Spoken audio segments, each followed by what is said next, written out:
meu povo! Galera, ano passado a gente bateu um papo com o Henrique Perticarati, Head de UX, para entender qual que é a visão da pessoa que está contratando um profissional júnior.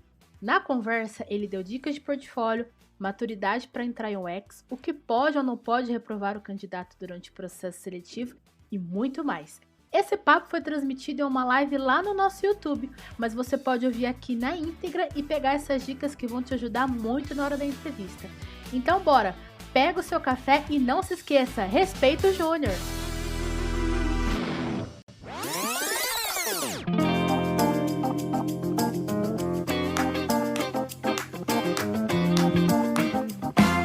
Olá, gente!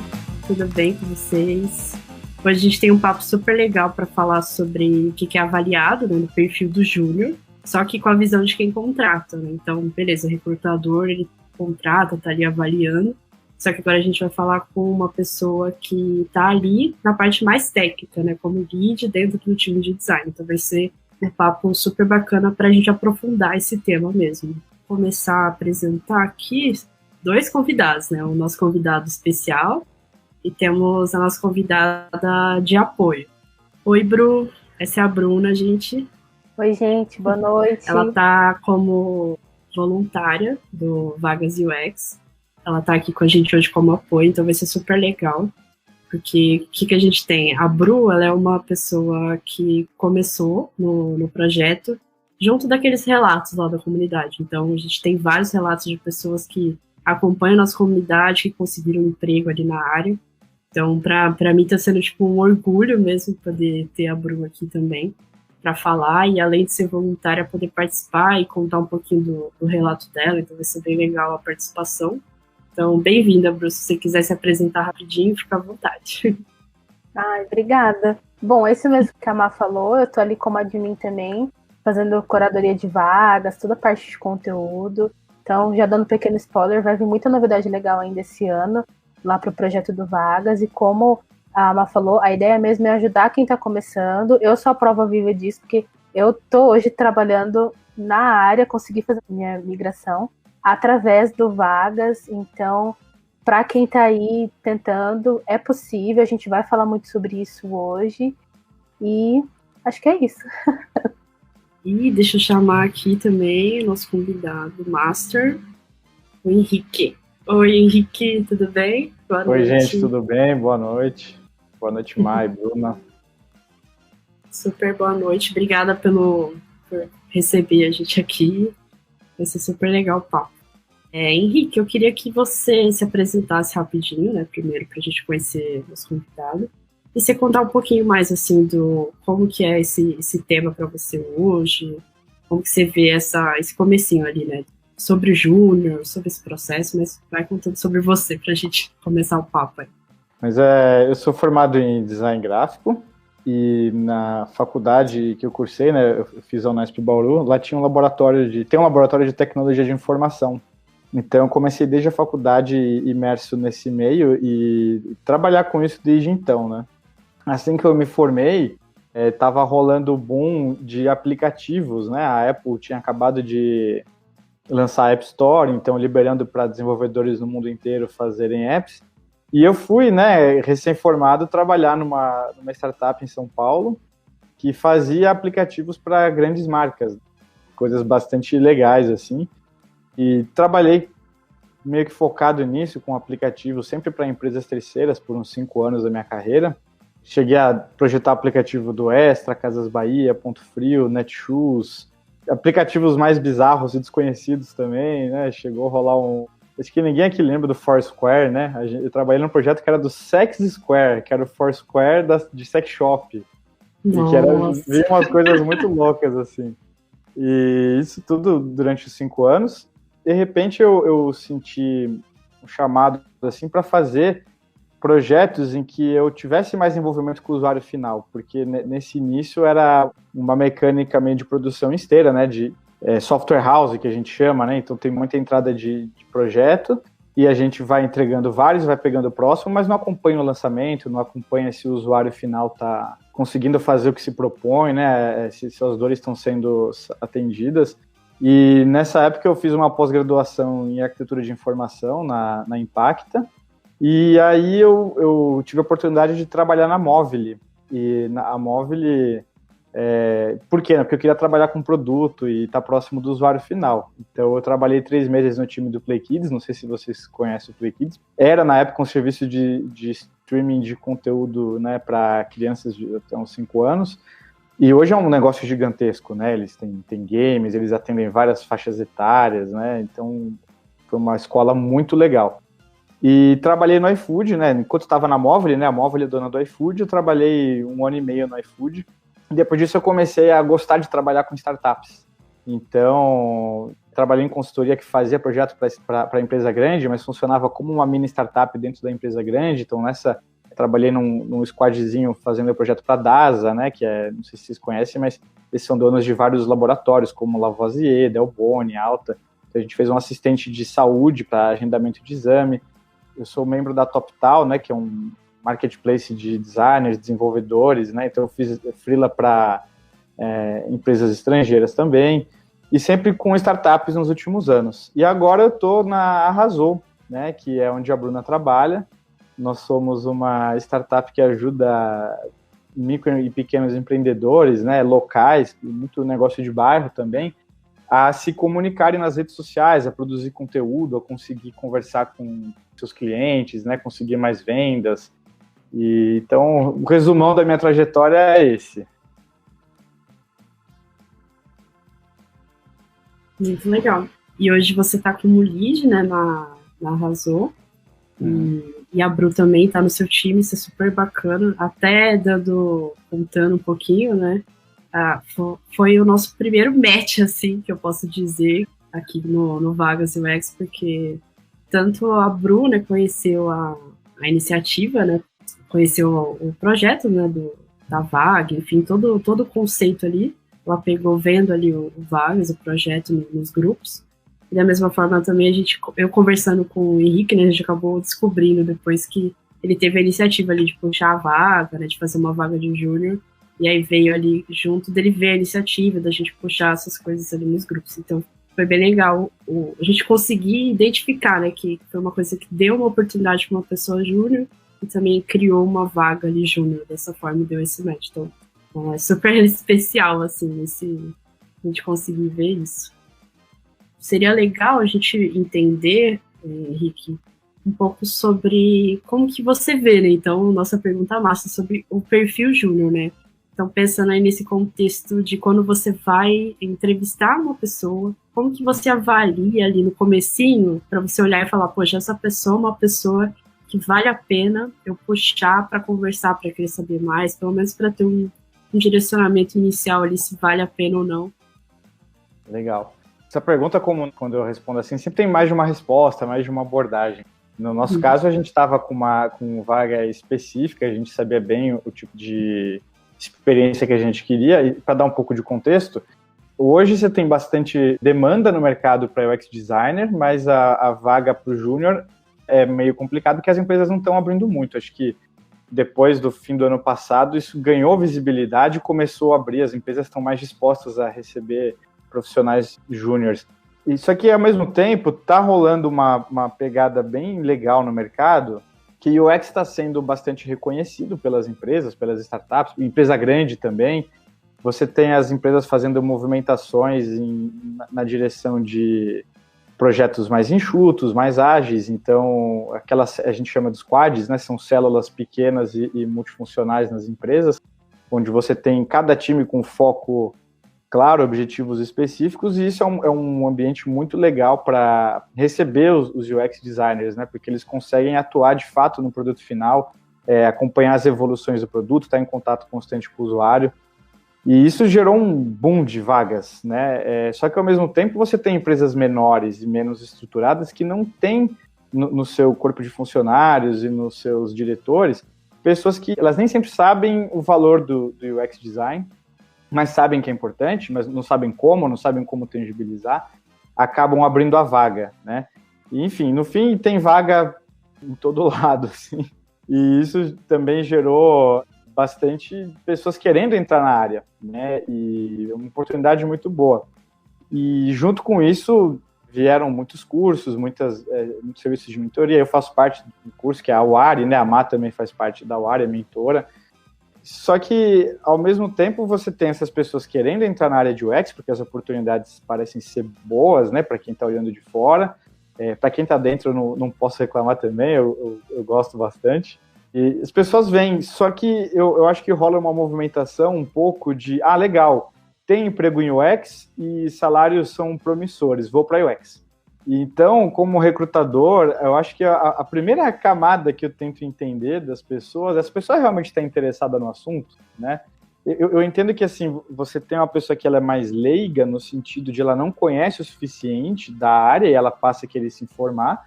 Você tem as pessoas que fizeram cursos ou oficinas, já começaram a ler sobre o assunto e estão imersas no assunto, mesmo que não sejam especialistas, né? A gente não está falando disso. A gente fala de quem está realmente com interesse genuíno por conhecer a área. E tem as pessoas mais experientes. É bem perceptível que tem muitas pessoas vindo para a área, ainda nesse nível mais leigo, né? Vi que é uma área legal, vi que é relacionado ao design, vou entrar na área. Então essa, na real, é a primeira peneirinha que eu faço, né? A pessoa está interessada mesmo, ela quer vir, né, e fazer uma carreira nisso, porque ela conhece o suficiente para saber no que ela está entrando, né? Acho que essa é a primeira peneirinha que eu faço. E depois disso é legal, a pessoa tem uma noção do que é a área, uma visão mais ampla do que a gente faz. Ela está investindo nisso, né? Ela está... E assim, quando eu falo investindo, eu não me refiro a grana, tá? Eu me refiro a tempo e esforço.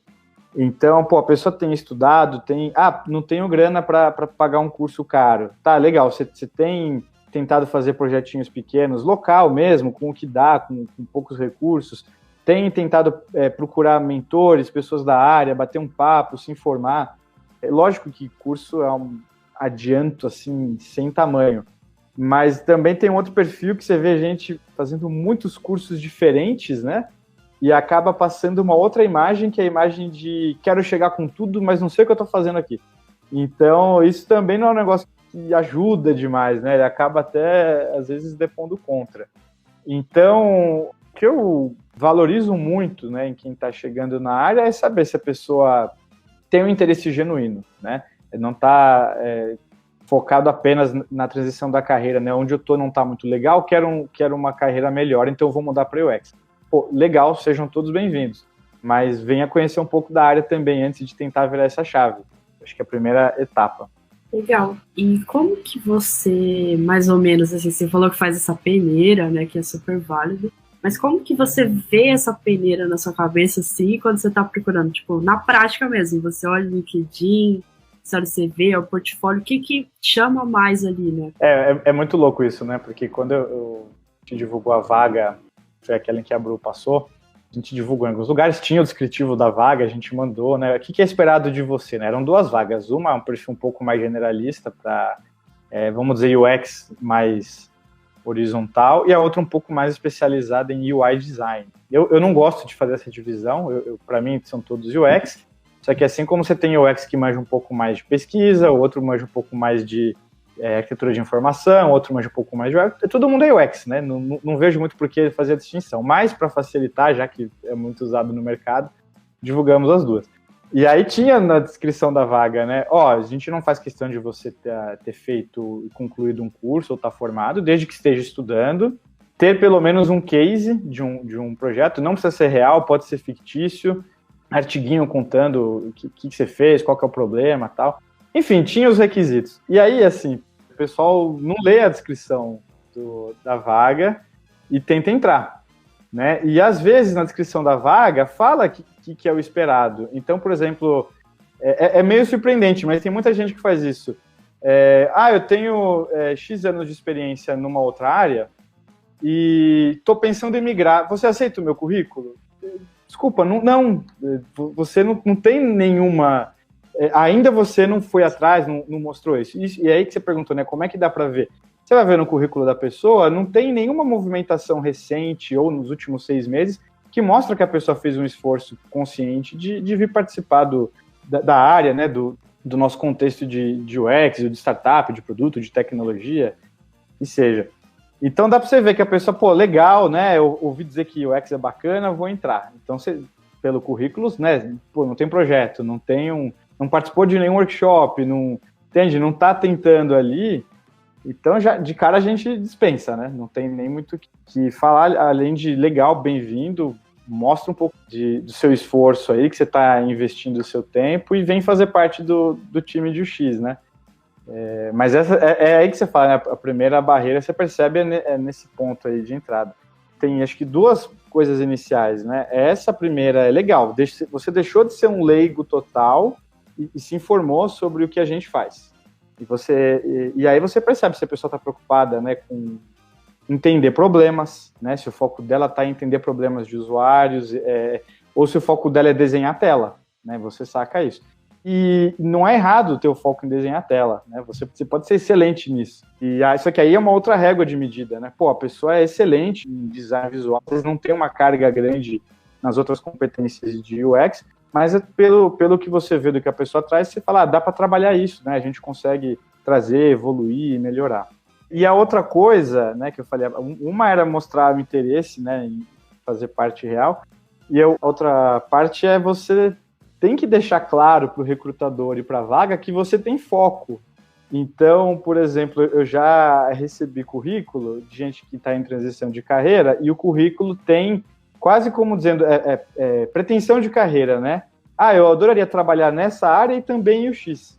Você fala, cara, mas o seu currículo é para UX, não é para outra área. Então você está me dizendo com esse currículo que você não sabe ainda se você quer vir, que você está meio que atirando para mais um lado. Não é prioridade, né? Não é prioridade. Assim. E assim, né, eu, de novo, não acho que é errado você procurar emprego em mais de uma área, mas faça 2 currículos. Faz um currículo para uma área, faz um currículo para outra área. Pô, mas eu não tenho experiência em UX para montar meu currículo. Legal, você pode falar, você não vai mentir, né? Você coloca sua experiência de carreira, mas você tem que, de alguma forma, ressaltar no seu currículo que você está fazendo um investimento consciente para migrar. Então, olha, nos últimos 6 meses eu fiz esse curso, participei dessa oficina, tenho feito mentorias assim assado, né? Então, não ser totalmente leigo, né? E ao mesmo tempo estar focado nisso, né? São as 2 barreiras de entrada, eu acho. É bem isso, assim, porque a gente vê muitas perguntas da galera, tipo, poxa, eu quero migrar, eu gosto muito da área, né? Eu tenho tudo, mas ao mesmo tempo não mostra que tá engajado, que tá correndo atrás. Não fica claro, você olha assim, tá muito cru as coisas, não tem um esforço por trás. Eu acho que essa é a diferença, assim, que essa peneira que você falou que a gente consegue bater o olho como profissional da área e ver, né, se teve alguma coisinha ali que a pessoa mexeu, que ela brincou, porque a área é isso, né? É você aprender ali. Muitas coisas a gente aprende sozinho, né? A gente vai correndo atrás de forma autodidata, muito mais do que curso, né? E é aquilo, tem artigo, tem a comunidade, tem muitos canais assim, tem YouTube, tem... Hoje em dia é muito mais fácil, né? Antigamente era um pouco mais difícil. Então, sempre tem conteúdos assim para puxar e acaba ficando visível mesmo. Mas esse lance que você falou é engraçado, né? Porque a pessoa, ela, por exemplo, vem do design gráfico. Então, é uma área que é mais comum de ter a migração, por já ter o relacionado com design. Mas ainda assim, tipo, pega o Behance, que fez ali, tipo, flyer, coisas bem gráficas, assim, e acha que é o suficiente pra, nossa, virei UX. E acho que esse é um ponto também importante, né, de que não é bem assim, né, você tem aquilo ali, mas você tem alguma coisa que vai te destacar pra você puxar, mas não é o suficiente, ainda falta um caminho que você precisa percorrer para você treinar e praticar, e não do nada você vai virar, nossa, sênior de design só porque você já manja 30 anos disso. Então, um ponto legal. É que design tem uma característica que é uma maldição e uma bênção, né? Como o nosso trabalho ele envolve muito do visual, e da gente fazer um visual que é compreensível e que a gente projeta para ser fácil de ser compreendido, então todo mundo que olha isso consegue ter alguma opinião, né, mesmo sendo especialista ou não. E por conta disso, a pessoa que é do meio do design gráfico mesmo, ela fala, pô, tem um visual e eu trabalho com visual. Pô, é a mesma coisa, o que muda é o canal. Eu estava fazendo uma coisa, agora eu vou fazer a mesma coisa em outra mídia. E não é bem por aí, né? Então, quem sabe, você vendo impresso para mídias sociais, vamos dizer, é um tipo de comunicação, de como você distribui o conteúdo, de como você pensa na audiência, né? Não é somente, agora eu quero ser UX ou UX Júnior. Não é exatamente assim, né? Vamos pensar que se você é um designer, né? E você quer ser publicitário, Você não pode falar, olha, eu já mexo no Photoshop, no Illustrator, então agora eu sou publicitário júnior. Quanto que você manja de estratégia de marca, né, de comunicação, de pensar em campanha, em audiência, em canais de divulgação, distribuição de produto? Tem N coisas ali. E só que a parte que as pessoas têm contato é a pontinha final, né, que é a parte visual, que é o que atrai as pessoas para entrar no meio. Não sei se todas as pessoas, mas eu acho que muitas pessoas. E uma coisa que eu estava pensando aqui, né, o pessoal pergunta bastante, eu tenho X anos de experiência nisso, posso fazer UX? Claro que pode. Mas isso já me dá um adianto na carreira de UX? Provavelmente não, tá? O que acontece é que vai ser provavelmente um diferencial para você. Então, vamos dizer assim, eu sou um jornalista. Cara, fantástico, é da área de comunicação, você tem N características que são muito próximas de UX. Só que se você não tem as outras necessárias de UX, não quer dizer que você vai entrar agora, sou UX Júnior. Mas esse conhecimento que você tem da sua área de jornalismo, que fosse outra área, vai ser um baita de um diferencial para você em relação a outras pessoas que estão vindo. Só que o legal é que provavelmente qualquer outra carreira que você teve antes também depende do contexto onde você está de carreira, de vaga e de missão da empresa que você quer trabalhar, vai depor a seu favor. Então, supondo que eu tô vindo... Eu sou veterinário, né? Acontece, né? A gente conhece pessoas que fazem mentoria com a gente que vêm de veterinário ou virar UX ou qualquer outra área. Então, imagina se essa pessoa passa a trabalhar numa área correlata a isso. É o maior diferencial dela para entrar nisso, porque ela conhece o meio, ela conhece as dores dos clientes e tudo mais. Ao mesmo tempo, ela não pode usar isso como moeda de barganha, do tipo, não, como eu tenho X anos de experiência nisso, eu já lidei muito com cliente, então mais ou menos eu sei como é trabalhar com usuário. Não é exatamente assim, é parecido com isso, mas é legal assumir que quando você está fazendo a transição, é um mundo novo que se abre. E você pega toda essa bagagem que você tem, que normalmente são histórias muito legais, e você traz ela para fazer parte dessa jornada nova. Mas é uma jornada nova. Você tem que ver como a sua bagagem vai se encaixar nisso e vai ser o seu diferencial daqui para frente. Ótimas dicas, é bem isso, né? E isso faz toda a diferença, assim, né? No dia a dia, na hora que você tá tentando lidar com essas coisas.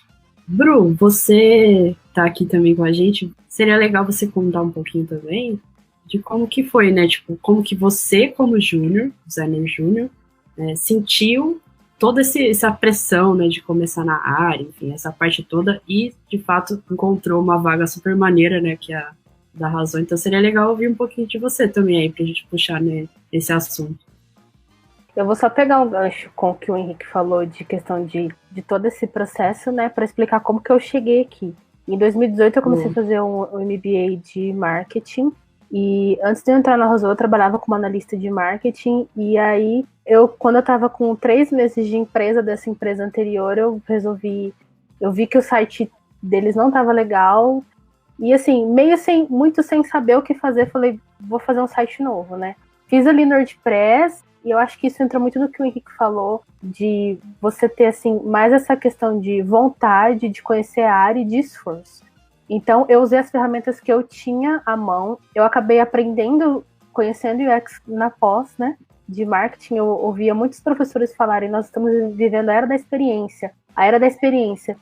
E aí, eu pesquisando sobre isso, que eu acabei chegando em UX e entendendo e conhecendo essa área e me encantei. E aí esse foi, assim, um desafio para mim, esse projeto, porque eu não tinha muita noção do que eu estava fazendo, eu só fui com a cara e com a coragem, e saiu, o site está no ar até hoje.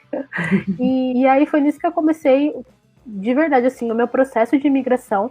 No final de 2019, quando eu terminei a pós, eu comecei a investir em curso, em livro, mas eu vou deixar um adendo aqui.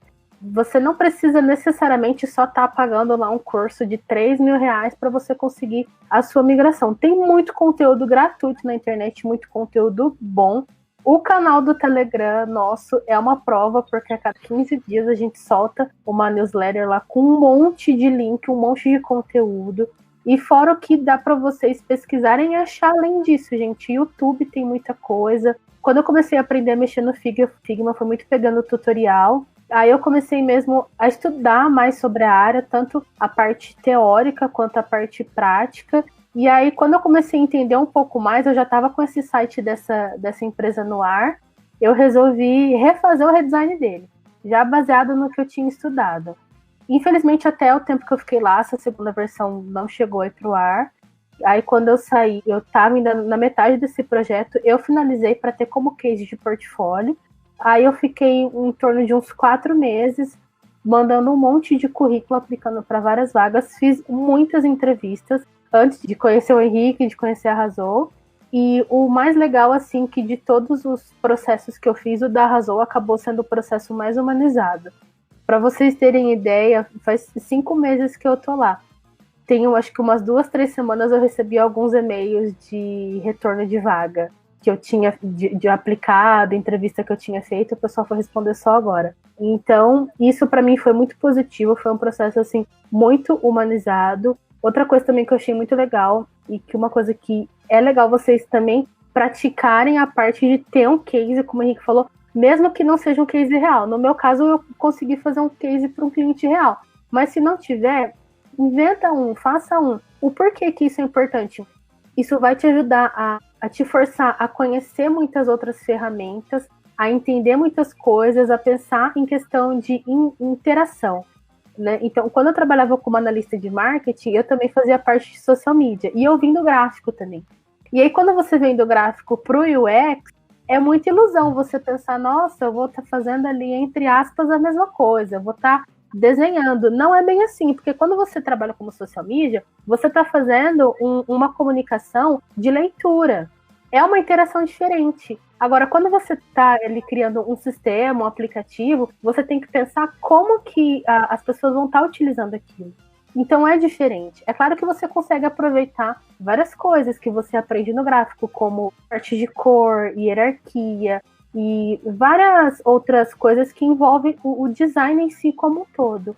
Mas na tese ali, no dia a dia, acaba sendo diferente.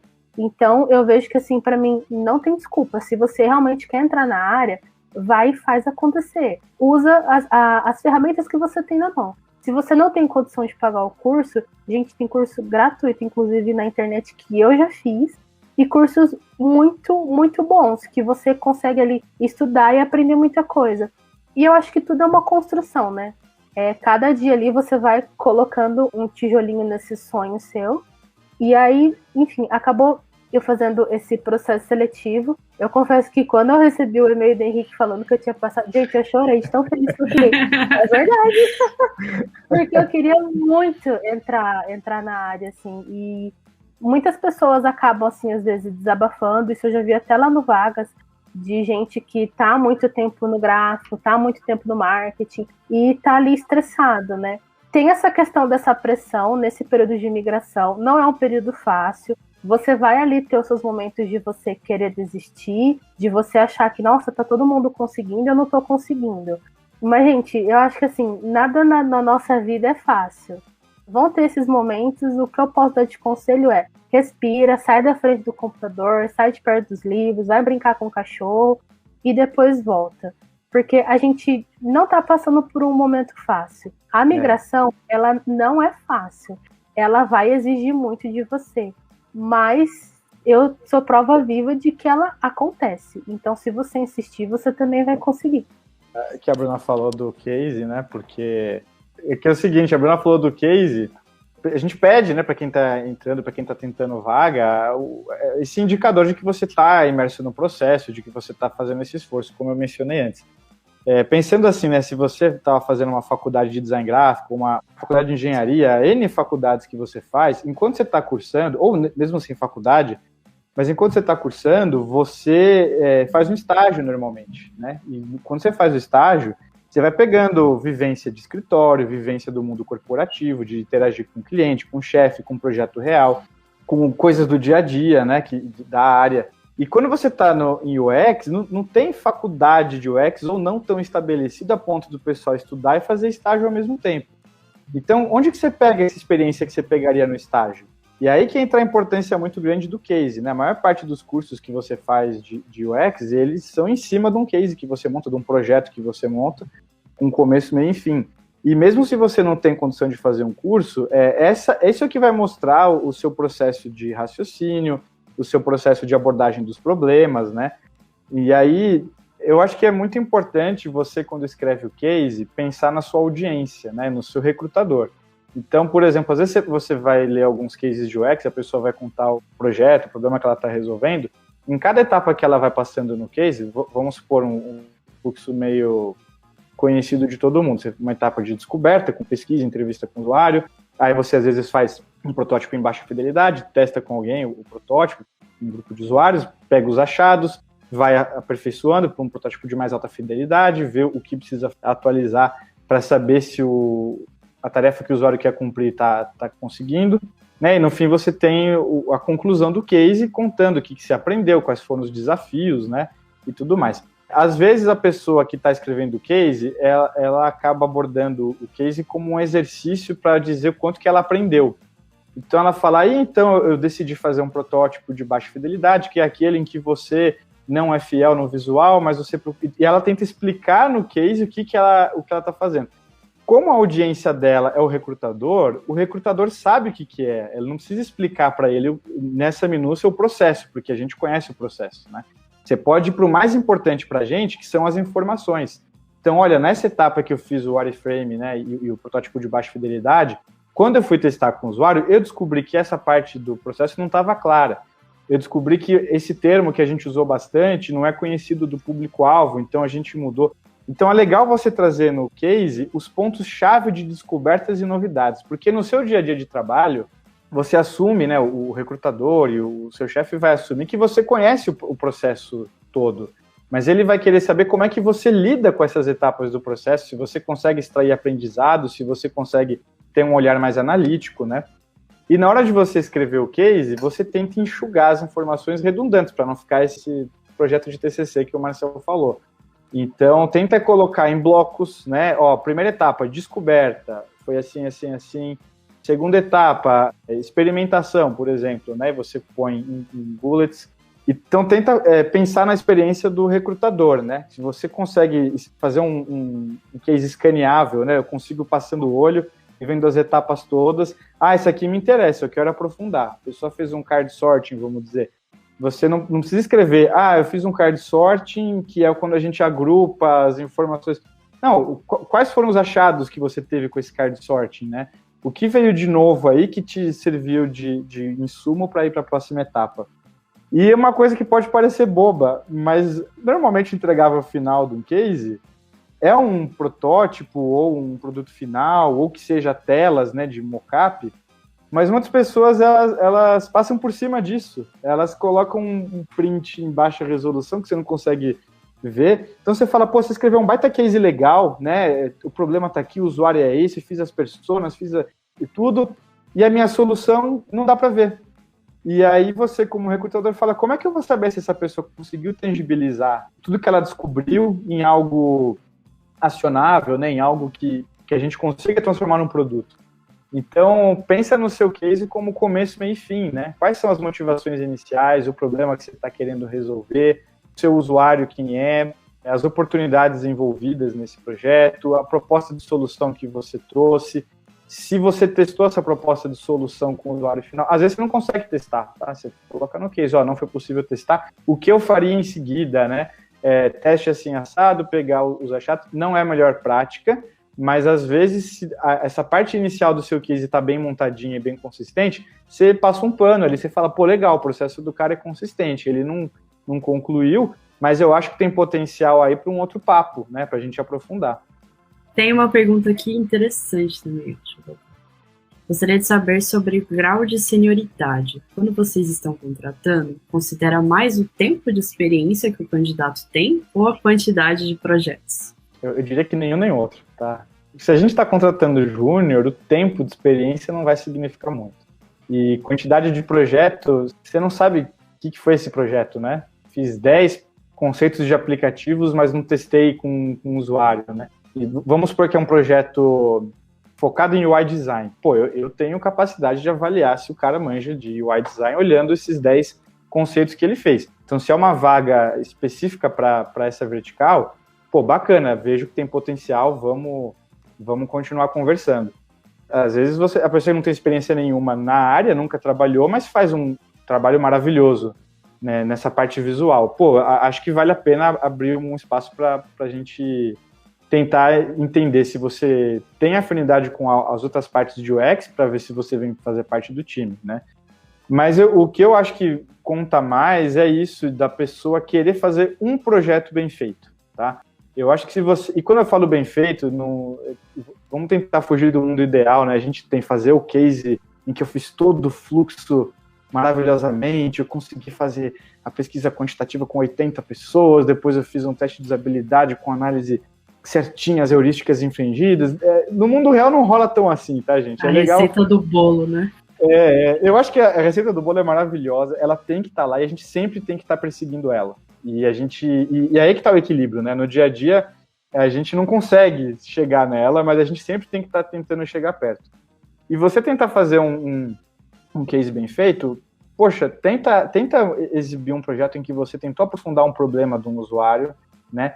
Como você conseguiu propor uma solução, tangibilizar isso e ver se a proposta que você fez se deu certo, se não deu, testando com o usuário, enfim.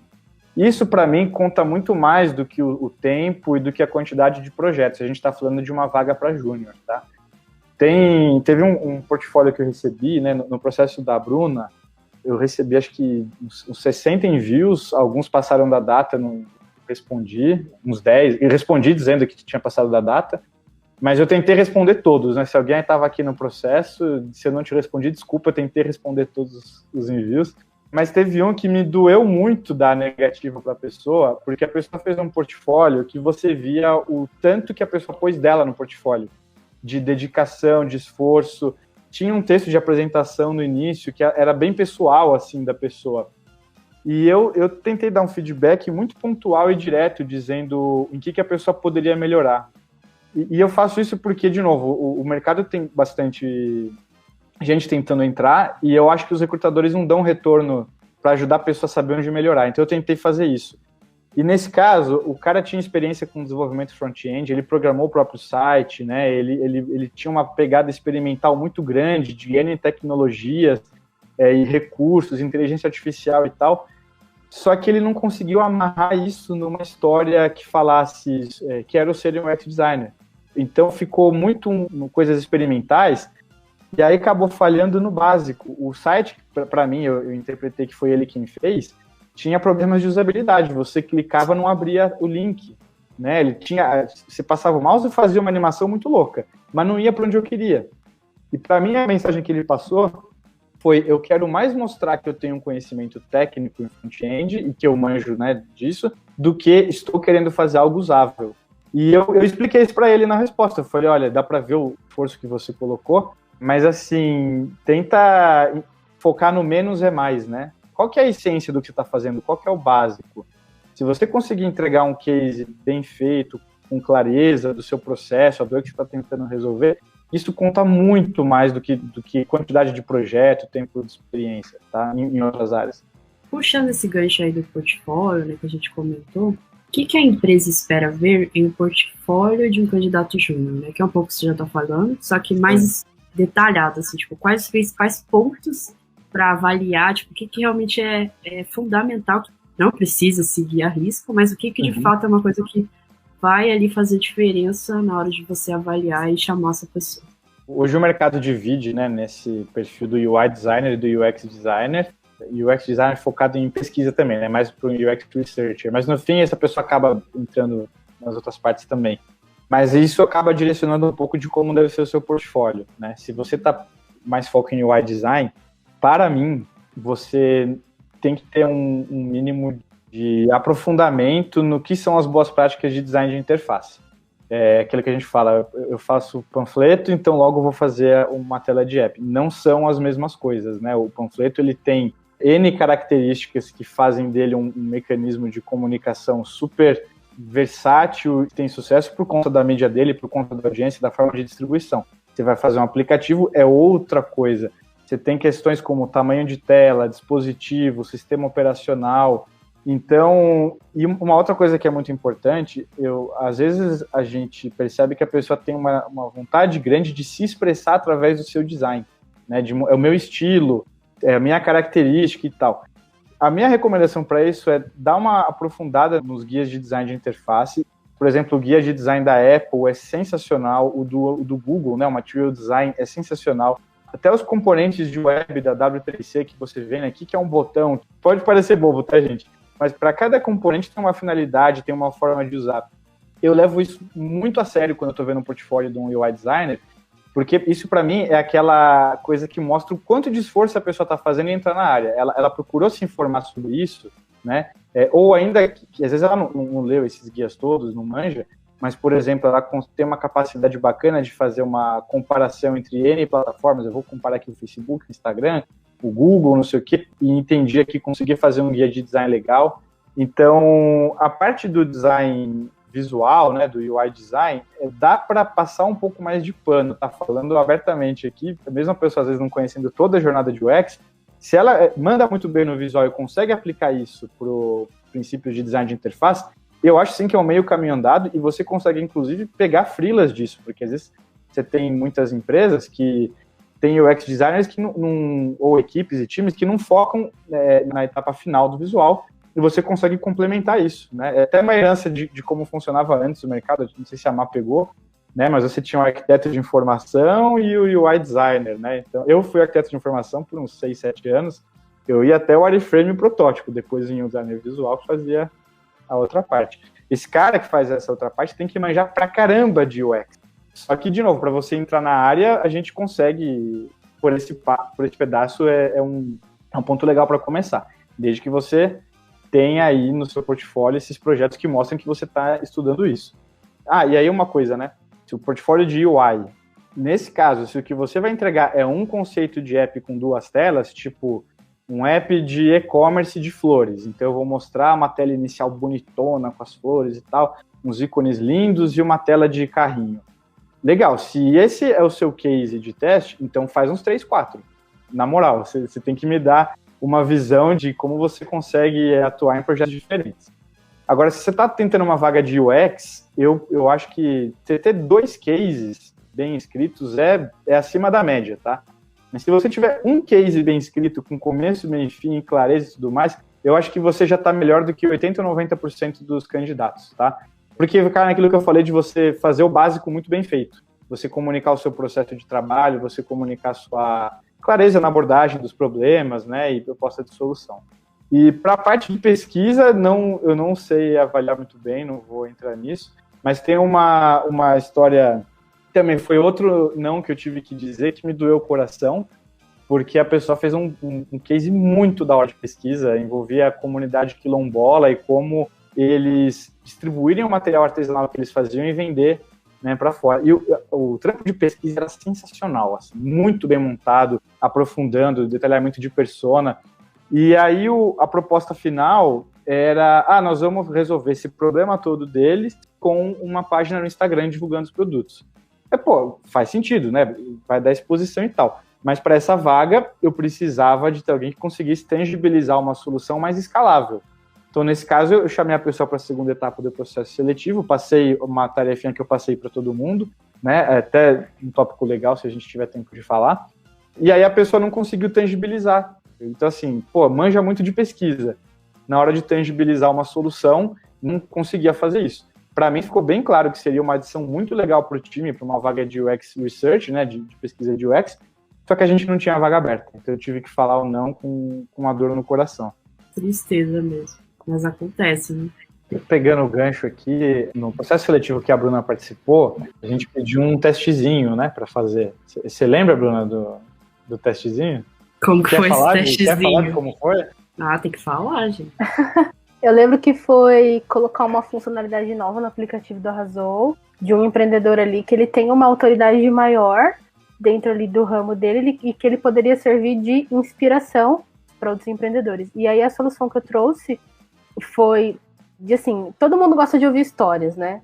É muito interessante quando alguém vai contar alguma coisa para você, e aí eu utilizei ali um conceito como se fosse aquela linha do tempo do Instagram dos stories, e ali usar aquilo como uma chamada para o pessoal entrar no perfil desse empreendedor para poder ali colher as dicas, o que ele está fazendo diferente no mercado dele, o que está dando certo, como que ele começou, quais são as metas do futuro, né? Então foi dessa forma que eu acabei aplicando. E como é que você apresentou? Eu fiz um vídeo, eu tive que fazer um vídeo explicando o projeto. Mas assim, eu pedi na época, eu falei, ó, não precisa aparecer no vídeo, tá? O que eu quero ver no vídeo é você mostrando a sua proposta e o seu processo de raciocínio.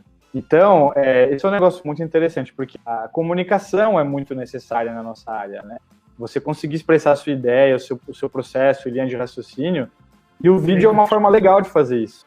Então, nesse testezinho que eu passei para a Bruna na época, era isso. Passei um briefing mega focado e objetivo. Então, o que eu estava interessado ali não era exploração, não era ter ideia, pesquisa. Era assim, para esse problema muito específico, como é que você resolveria? Você consegue tangibilizar com esse problema? E não só para a Bruna, né? Foi o mesmo teste para todos os candidatos. E uma vez que você tangibilizou, você consegue comunicar para o time o valor do que você fez, o seu processo, a tomada de decisão.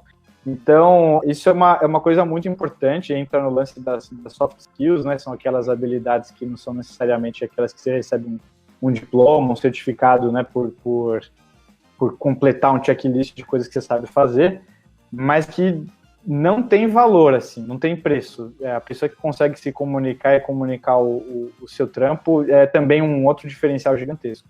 Sim, faz toda a diferença. Até é uma coisa legal, assim, que complementando essa parte de você se engajar com a comunidade como um todo, ajuda muito. Porque você está trocando com as pessoas, você está ouvindo, você está vendo opiniões diferentes, você está conversando, então tudo isso agrega ali na hora de você ser um profissional melhor como um todo. Isso que a gente falou é muito importante mesmo. Não é só design, não é só o dia a dia ali, é você saber falar, saber ouvir, saber lidar com as coisas que acontecem no dia a dia.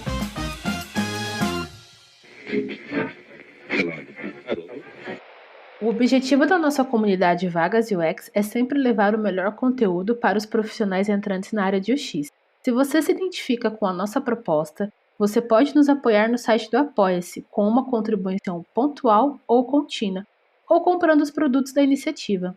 Além de incentivar a cultura de colaboração e conhecimento acessível, o valor arrecadado será direcionado para os custos mensais do projeto, novas iniciativas e sugestões da própria comunidade. O link vai estar aqui na descrição desse episódio. Também estamos sempre abertos a conversar com empresas que querem ser parceiras e ajudar a comunidade com bolsas de cursos ou cupons de descontos. Alcançamos milhares de pessoas todos os meses nos nossos canais sociais e no site. Se você tem interesse de patrocinar o Vagas e trazer sua marca para a nossa comunidade, chama a gente para bater um papo. É só entrar em contato com a gente através das nossas redes sociais ou do vagasux.com.br.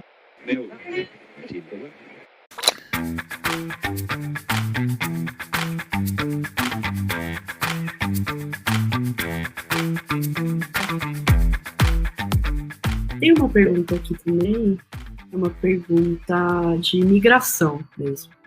É assim, sou formado em design gráfico, porém fiquei fora do mercado. Então passou um tempão que a pessoa não voltou a praticar, se envolver. A pergunta dela é, por onde começar após os 40 anos? Então, fator idade aí. Essa eu queria responder, porque a pergunta, por onde começar após os 40? Da mesma forma que você começaria se você tivesse 20.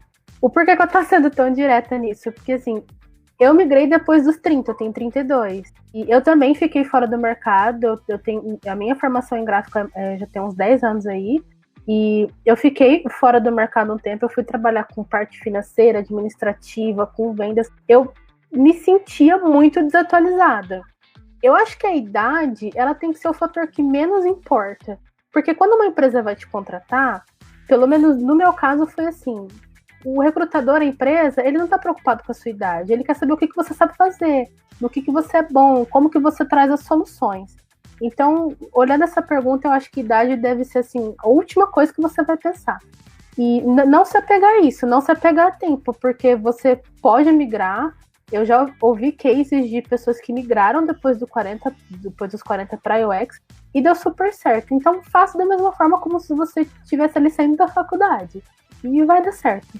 Eu vejo a carreira do profissional de UX é como qualquer outra carreira, né? Começa com pouca experiência, você vai ganhando enfim, tarimba, e uma hora você está ali atuando de forma mais estratégica, como em qualquer área. Pode ser que pelo seu tempo de carreira, experiência em outras áreas, você consiga percorrer mais rápido esse caminho, mas pode ser. Migrar de carreira é sempre um recomeço, né? Você passa a estar no mesmo nível que todas as outras pessoas que estão entrando nessa carreira também. Talvez por conta da sua experiência de vida, você consiga percorrer esse processo mais rápido. Mas talvez, porque você tem que ver o dia a dia, você tem que sentir o dia a dia como é, a sua afinidade, o tipo de projeto que você pega. Às vezes o contexto muda de acordo com a empresa que você está, com a cidade que você está. Então, é meio ruim falar isso, porque é clichêzão, mas cada caso é um caso. Acho que o que une todos é que é um recomeço, você começa a jornada do princípio. Como lidar com o preconceito de quem não entende que você está migrando de área? Eu não sei, sabia? Eu vejo muito assim, de saber lidar com o recrutador, com as pessoas que não entendem exatamente ali, né, esse foco. Eu vejo nessa linha, assim, que é difícil, mas, né, também acho que é difícil, né, como que a gente vai lidar com as adversidades? Tem que saber puxar, né, continuar buscando quem vai entender. Eu acho que, assim, você lidar com preconceito, você tá lidando ali com a atitude do outro. Isso é uma coisa que você não vai ter controle em qualquer área da sua vida. Então, eu acho que seria mais assim, ok, deixa pra lá, vamos pra próxima, e não se apegar a isso, porque assim, a gente já tem toda essa questão da gente estar passando por esse momento de pandemia e tal, e eu acho que se a gente for parar pra olhar isso, a gente vai acabar sofrendo muito mais, e como eu falei, o processo de imigração, ele não é fácil, né, ele vai trazer muitas diversidades, então acho que não tem como você controlar se algum recrutador ou qualquer outra pessoa tiver alguma atitude dessa com você. É realmente assim, deixa pra lá, esquece e segue a vida. Tenho me candidatado a vagas que parecem que a preferência é para quem já vem do design. Isso é um ponto a mais comparado com as outras áreas, pensando em imigração? Eu acho que não, porque assim, junto comigo entrou também a Marina e a Laís, e se eu não me engano, acho que o Henrique vai saber falar mais, a Laís não veio do gráfico, né? Ela não veio do design. Nenhuma de vocês veio do design, né? Você veio de marketing, a Marina também. Então, de design. Mas assim, também era do perfil da vaga também, né? Tem esse exemplo, né? O pessoal às vezes pergunta, mas muita vaga de UX acaba pedindo curso superior e eu não tenho. Aí é nisso que você tem que ralar um pouco mais para você conseguir se destacar. Mas é possível sim migrar sem ter esse background ou sem ter um curso superior. Eu tenho uma mentorada que já veio do direito, tem várias pessoas que vêm de várias áreas, tipo, nunca foi o foco, assim, nossa, preciso ser pós-graduado, pós-design, tudo que for ali relacionado com design. O que eu sinto é que, o que a gente falou lá no começo, né, como a soma não, né, mas o perceptível no fim do projeto que a gente tem é uma interface, que é um design. As empresas que ainda não entendem como funciona o UX e como isso é estratégico para a empresa, elas acabam medindo a experiência da pessoa pelo design. Então, ela acaba, normalmente, empresas que têm menos noção do processo todo de UX, acho que vão acabar preferindo isso. Ou empresas que estão com vagas muito específicas em nível muito especializado também. Quando você fala de startup, normalmente as vagas são mais para generalista, né? Então, isso não vai ser o maior diferencial, mas é porque hoje em dia você tem muitos design systems, né, com aqueles componentes prontos, padrões de interação prontos, e você consegue, com pouca experiência de design gráfico, design visual, pegar kits que funcionam e que tem uma boa base, né, de usabilidade, e você consegue aplicar. E acho que um bom recrutador sabe disso. Tem um aspecto muito importante do design de interface que envolve branding, marca, né, mas quando você está dependendo da empresa e do estágio dela, isso passa a ser secundário.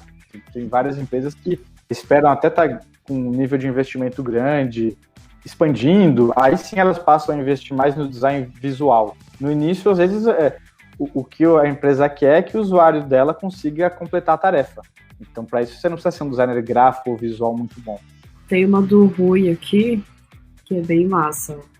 Ô Henrique, qual a pergunta que não pode faltar numa entrevista para o Júnior? Tem uma pergunta que eu faço, mas independente de Júnior, tá?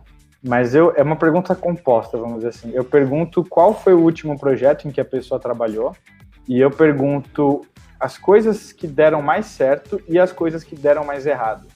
E se a pessoa falar que não deu nada errado, eu sei que ela tá mentindo. Não existe isso. Ou que ela foi muito rasa no processo dela. E o que eu quero saber com essa pergunta, das coisas que deram certo, o que ela valoriza no projeto, né? O que deu muito certo é que eu descobri N coisas, que eu consegui chegar na solução final assim, assado. Às vezes a pessoa está valorizando pontos que para o projeto como um todo, ou para a experiência do usuário como um todo, não são o principal. E aí eu sei onde está o foco dessa pessoa, onde ela vai pôr sua energia de trabalho no dia a dia.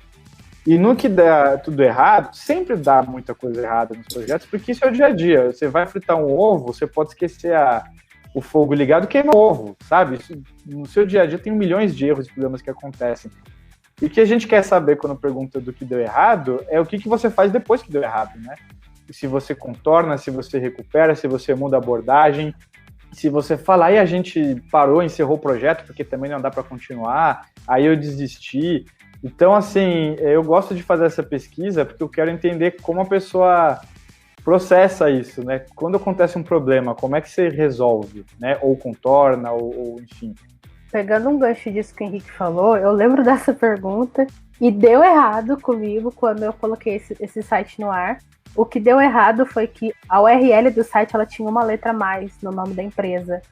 E eu falei, não, isso aqui tá errado, os uniformes não são assim, cartão de visita não é assim, comunicação não é assim. Vamos arrancar essa letra daí e vamos fazer o URL certo. E por conta dessa mudança de uma letra, no dia que a gente soltou o site mesmo, tava tudo pronto, beleza, vamos pôr no ar. Caiu o servidor, caiu o e-mail, ninguém conseguia se comunicar. E a empresa era um sistema de franquias, então a gente tinha franqueado que estava lá em Minas, não estava conseguindo acessar e-mail. Por entre aspas sortes, era uma sexta-feira, então a gente acabou ficando um pouco tranquilo. O pessoal de TI teve que trabalhar um pouquinho no final de semana para poder arrumar, mas segunda-feira estava tudo certo. Então sim, vai dar errado. E não vai ser uma vez só, vão ser várias.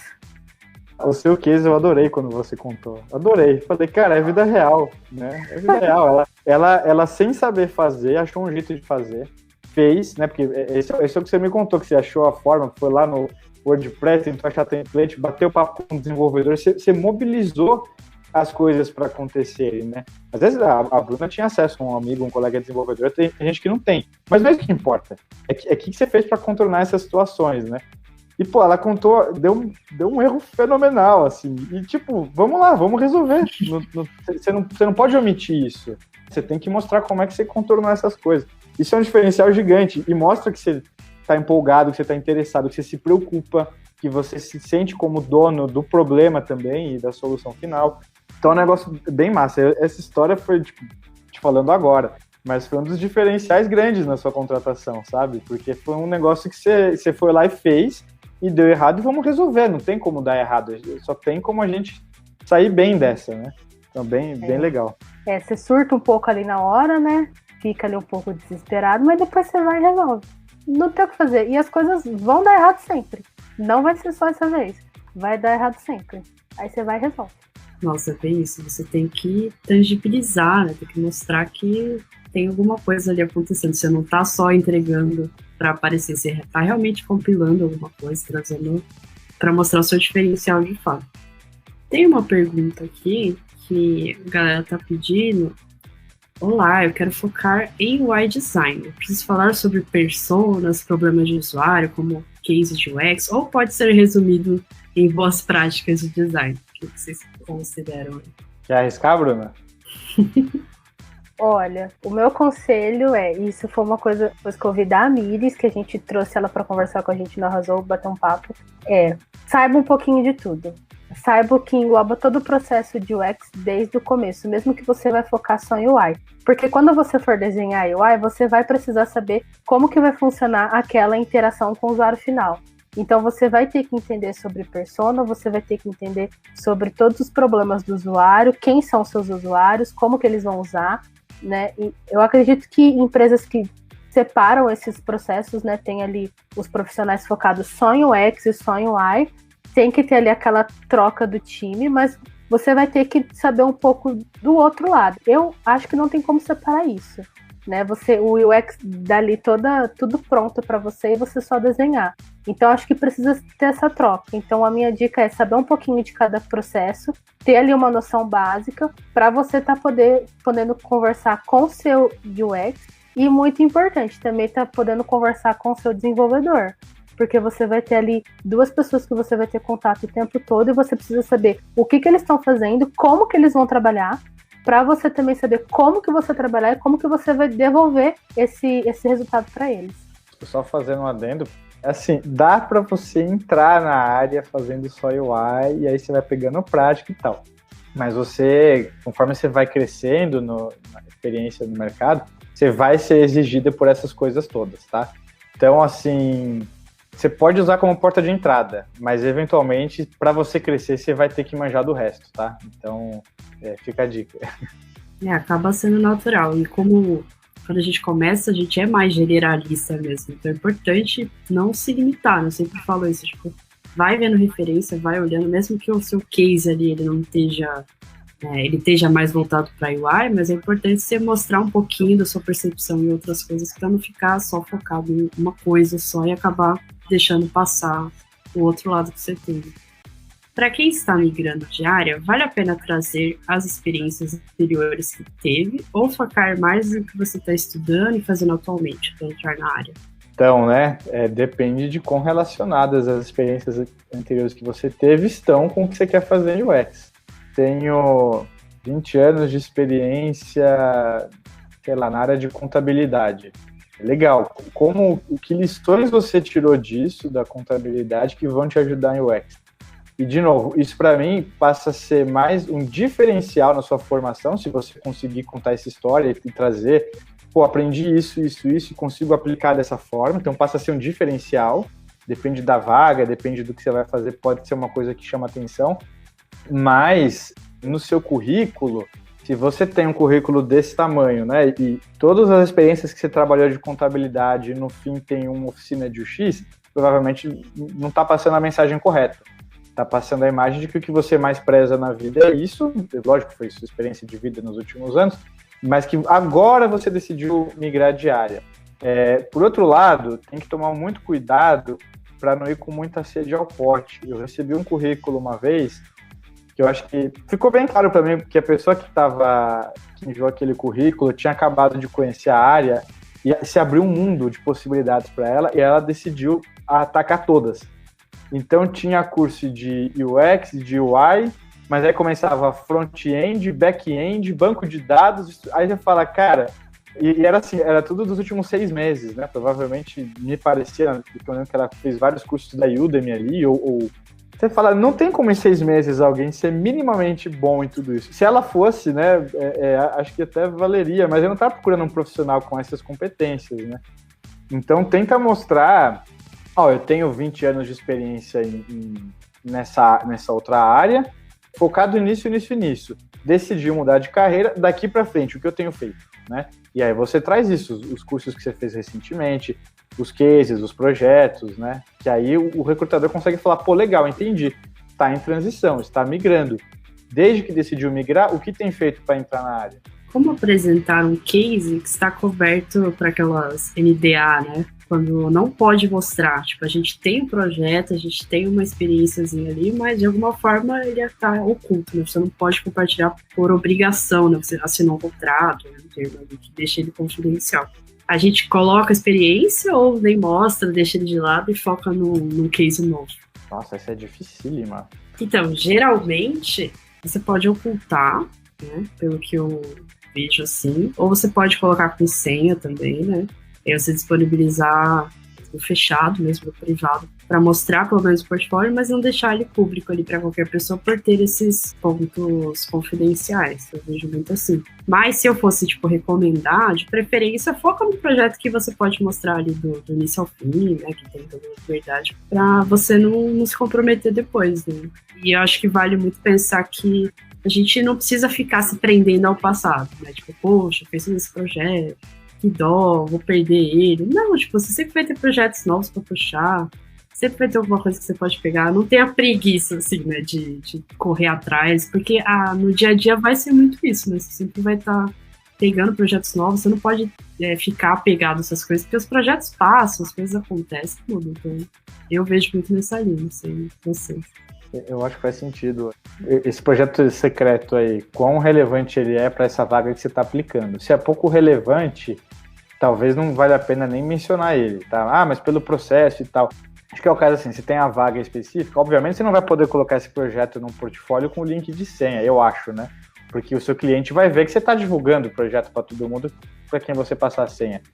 Então é o tipo de coisa que você manda, às vezes, no e-mail da entrevista, de apresentação, e fala, olha, eu tenho um case que é muito próximo do...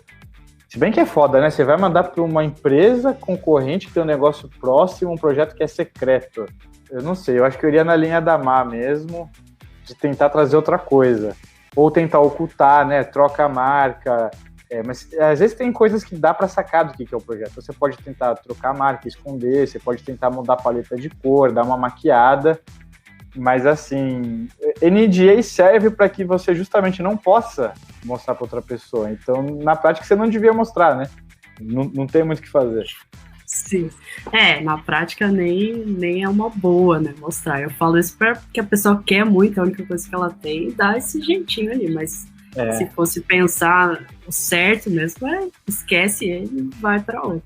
Eu acho que você pode escrever um artigo, um post no Medium dizendo sobre coisas que aprendi fazendo um projeto que tem NDA, entendeu? Então, isso, as barreiras que você encontrou, como passou por elas, o aprendizado, ou tentar ser um pouco abstrato na medida, né?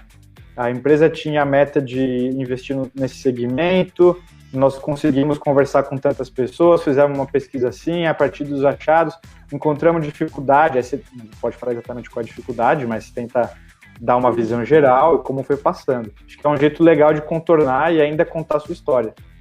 Não tem muito como fugir, sempre vai ter esse caminho. Tem uma aqui de portfólio, voltando um pouquinho, mas... acho que não foge muito, do José. Para portfólio de UX, o que é melhor, né? Fazer a parte de um site próprio ou realmente criar ali no Dribbble, no Behance? Tem alguma sugestão que você recomenda mais ou que você vê mais quando você está procurando candidatos? Tem um negócio, um conceito com que eu me familiarizei há pouco tempo, que é um gráfico assim, né? Que você tem aqui, essa linha diagonal é o seu conhecimento do que é bom, vamos dizer assim. E essa linha que é exponencial é o quanto você consegue fazer isso que é bom. Então, conforme vai passando o tempo, você vai tendo um senso crítico cada vez melhor, mas no início você ainda não consegue entregar algo tão bom quanto o que você sabe que é bom. Eventualmente, a linha cruza, você passa disso e consegue fazer.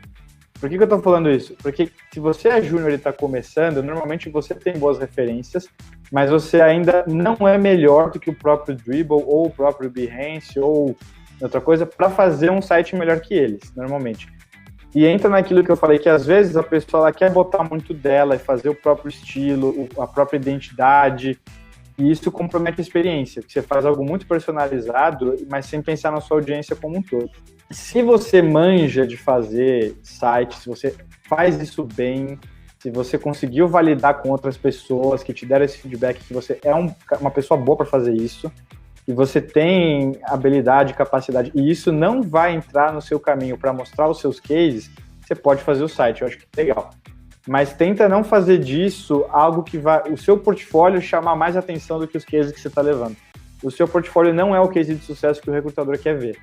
Eu tenho visto vários portfólios recentemente de UX, tá? Não estou falando de design, de branding, de publicidade. O portfólio é quase invisível. O foco é todo nos projetos. É um fundo branco, tem o nome, tem o thumbnail, o cliente ou sei lá o que, você clica e tem o case. Então, para uma vaga de júnior, normalmente eu vou preferir o cara que está usando uma solução pronta e que entrega, do que às vezes a pessoa que quer inventar muita coisa e acaba se atropelando para fazer. Sim, até acho super, vejo muito portfólio no Medium, né? Já tá pronto ali, você já faz um artigo, já tem todo o contexto, não precisa pensar, nossa, é o site do fulano, não, é o Medium dela, tem todo o processo ali de como que ela pensou, tudo que estaria no portfólio, no site específico, e tá ali no Medium, tá no Notion, qualquer contexto assim já é mais que suficiente. Pra não ficar enrolando, né? Exatamente, porque senão você tira o foco, né? Você bota a pessoa com um paralaxe passando, coisa acontecendo, não é isso que a gente quer ver, a gente quer ver como que você pensa, como que você lida com as coisas, então essa é a grande diferença. Tem essa da Daniele. para quem está migrando para UX, precisa saber todos os programas? Aquela pergunta, já sabe a resposta. Illustrator, Photoshop, Figma, XD. O que vocês acham? Vou responder essa. Não. O programa, na minha visão, eu acho que é o de menos. Porque quando você é um bom design, o programa ele vai ser consequência daquilo que você traz de solução. Então você consegue ter um ótimo resultado usando Figma ou usando Photoshop. A ferramenta eu acho que vai ser o de menos. Tem muitas vagas que acabam pedindo ali Adobe, Figma, por conta de já ser alguma coisa dentro da cultura da empresa que eles já utilizam. Porém, se você é, assim, acho que mais das antigas, né, pessoal que veio ali do gráfico que usa Illustrator, Photoshop, quando você for migrar para Figma ou XD, você não vai ter dificuldade. Pelo menos eu não tive, porque as ferramentas, os comandos são muito parecidos. É claro que a interface, algumas coisas vão ser diferentes por conta da característica de cada programa. Mas eu vejo que não. Você não precisa utilizar todos. Eu acho que nesse caso você tem que pensar o que de solução eu vou trazer para esse problema, e aí a ferramenta é dia a dia praticando para pegar experiência. Mas é engraçado, teve uma vez eu vi uma pergunta de uma menina que ela falou: eu tô vindo do gráfico, eu manjo de Illustrator, Photoshop, After Effects, eu só preciso aprender o Figma e vou começar a trabalhar como UX. Aí eu falei, vamos bater um papo para te falar um pouquinho mais da área da abrangência do que a gente faz, né?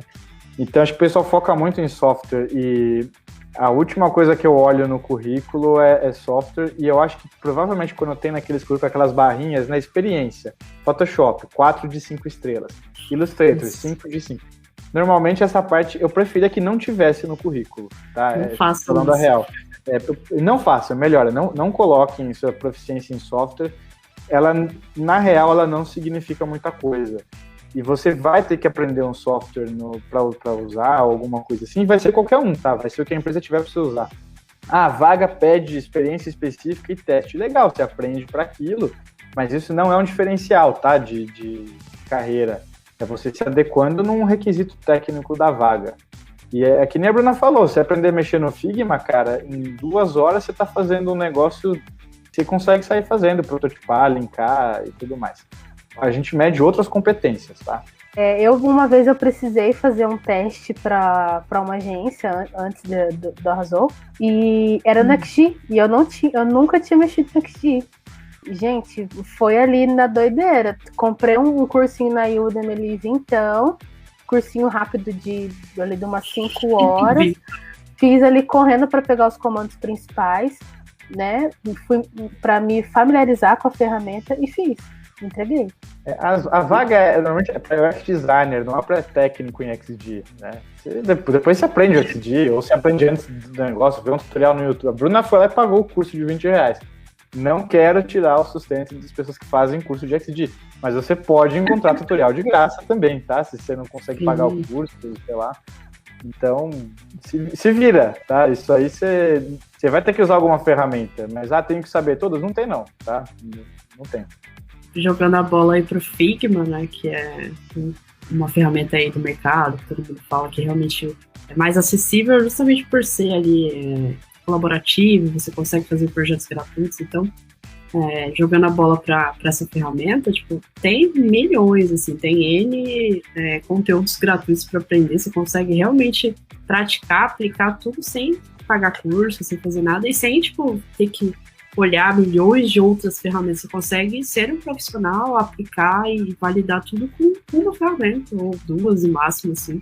Então não precisa ter esse pânico de, nossa, preciso saber tudo. E uma dica legal, o Figma tem um canal no YouTube, eles ensinam a utilizar tudo que tem dentro do Figma. É em inglês, porém, ele é todo animado. Então, mesmo que você não saiba inglês, você consegue ver o que está sendo feito naquela animação, o que eles estão construindo e ir replicando.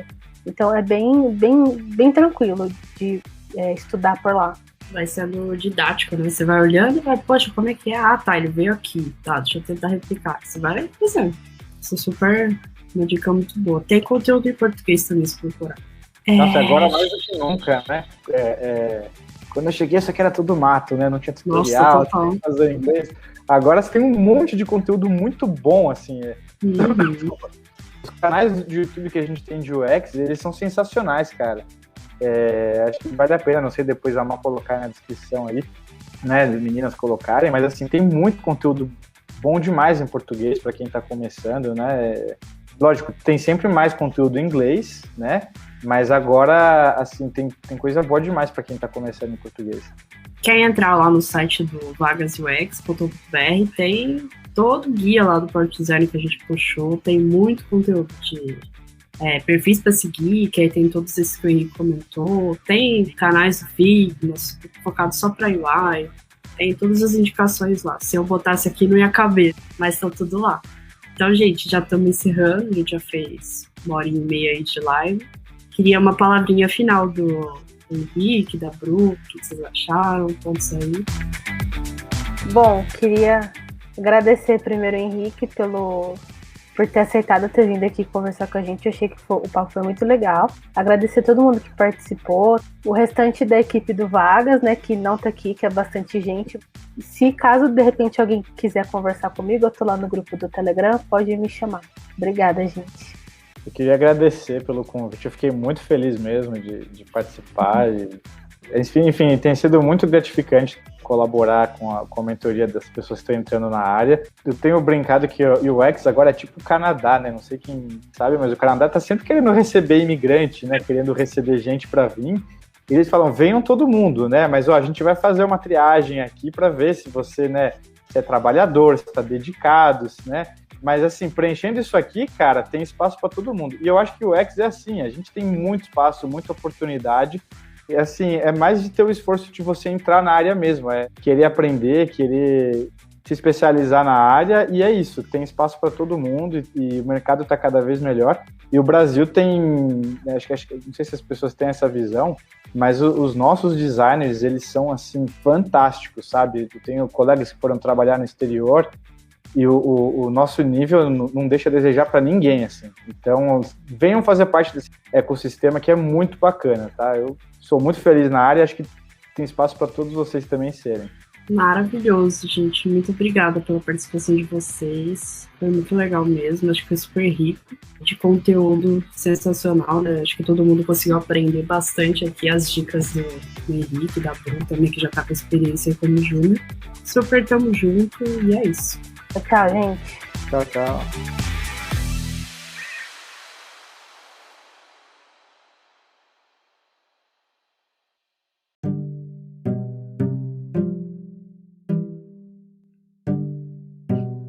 E aí, pessoal, gostaram do papo? Bom, deixe o seu like aqui no episódio, segue o podcast e, claro, não deixe de compartilhar com seus amigos e com a sua comunidade também. Lembrando que vamos deixar aqui na descrição o link do nosso canal no Telegram e no Discord para você tirar dúvidas e ter acesso a toda a nossa comunidade. E, claro, acompanhar tudo que acontece em primeira mão, como bolsas de cursos, sorteios e descontos. Também estamos no Instagram e no LinkedIn. Vamos deixar todos os links aqui para vocês. A gente se vê no próximo episódio e respeito o Júnior!